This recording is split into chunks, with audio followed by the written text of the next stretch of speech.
നമസ്കാരം. ഓണത്തോടനുബന്ധിച്ച് സാമൂഹ്യ സുരക്ഷാ പെൻഷൻ, അതുപോലെ ക്ഷേമനിധി പെൻഷൻ, പ്രവാസി പെൻഷനുകൾ എന്നിവ കൈപ്പറ്റുന്നവർക്ക് ഒരു സന്തോഷ വാർത്തയുമായി സംസ്ഥാന സർക്കാർ ഇപ്പോൾ രംഗത്തെത്തിയിരിക്കുകയാണ്. ഇതിൽ അനുവദിച്ച തുക ക്ഷേമ പെൻഷൻ വിതരണത്തിനായി മൊത്തം 1105 കോടി രൂപയാണ് ഇപ്പോൾ സർക്കാർ അനുവദിച്ചിരിക്കുന്നത്. ഇതിൻ്റെ വിതരണം ഓഗസ്റ്റ് 19 മുതൽ ഇതിൻ്റെ വിതരണം ആരംഭിച്ചിട്ടുണ്ട്. ബാങ്ക് അവധികൾ കണക്കിലെടുക്കാതെ DBT സംവിധാനം വഴി ഗുണഭോക്താക്കളുടെ അക്കൗണ്ടിൽ പണം എത്തും. ഓഗസ്റ്റ് 31 വരെ ഇത് വിതരണം ഉണ്ടാകും. അത് 31 ശേഷം വിതരണം പൂർത്തിയാകും. ഇനി പ്രവാസി പെൻഷൻ 3 മാസമായി മുടങ്ങിക്കിടന്ന പ്രവാസി ക്ഷേമനിധി പെൻഷൻ വിതരണത്തിനായി 32 കോടി രൂപ ഇപ്പോൾ സർക്കാർ അനുവദിച്ചിട്ടുണ്ട്. ഇതിലൂടെ ഒരു ഗഡു പെൻഷൻ ഏകദേശം 3000 രൂപ ഗുണഭോക്താക്കൾക്ക് ലഭിക്കും.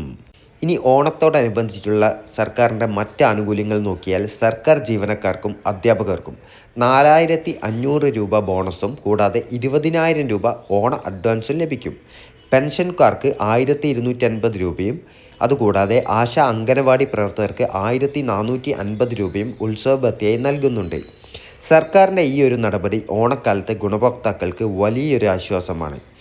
ഇതുപോലുള്ള എല്ലാവിധ അപ്ഡേഷനും നിങ്ങളിലേക്ക് എത്തിപ്പെടാൻ വേണ്ടി ഈ ഒരു ചാനൽ ഇപ്പോൾ തന്നെ ഒന്ന് സബ്സ്ക്രൈബ് ചെയ്യുക. കൂടാതെ വീഡിയോ ലൈക്ക് ചെയ്യുക. നിങ്ങളുടെ അഭിപ്രായങ്ങൾ കമൻറ്റായി രേഖപ്പെടുത്തുക. കൂടാതെ ഹൈപ്പ് ചെയ്ത് സപ്പോർട്ട് ചെയ്യുക.